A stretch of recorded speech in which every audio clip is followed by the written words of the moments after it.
Not only this guy, even many youngsters are losing their lives. మీరు social media పేపర్‌లలో కూడా చూస్తా ఉంటారు. పెద్దాయన అరుగు మీద కూర్చొని మాట్లాడుతా ఉన్నాం అందరం 10:30 ఆ టైంలో. మరుసటి రోజు మార్నింగే 4:30 ఆ టైంలో అంట హార్ట్ స్ట్రోక్ వచ్చి చనిపోయారు. మళ్ళా వాళ్ళకి షుగర్ ఉండిండదు, బీపీ ఉండిండదు. డైలీ రెగ్యులర్‌గా వాక్ చేస్తా ఉంటారు. నార్మల్ వెయిట్ ఉంటారు.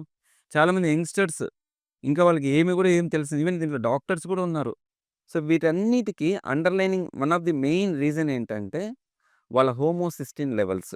ఈవెన్ చాలామంది కార్డియాలజిస్ట్‌లు కూడా ఈ టెస్ట్‌ని మిస్ అవుతా ఉంటారు. మరి నార్మల్ రేంజ్ ఏంటంటే 15 బిలో ఉండాల. బట్ 10 అరౌండ్ ఉంటే ఇంకా చాలా మంచిది. మీరెప్పుడైనా బ్లడ్ రిపోర్ట్స్ తీపిచ్చుకోవాలనుకున్నప్పుడు ఈ హోమోసిస్టిన్ లెవెల్స్‌ని కూడా యాడ్ చేపిచ్చుకోండి. అరౌండ్ 800-1000 మధ్యలో పడతదిది.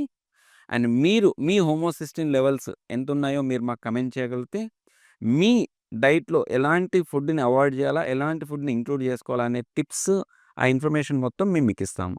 So, that's it. Thank you so much.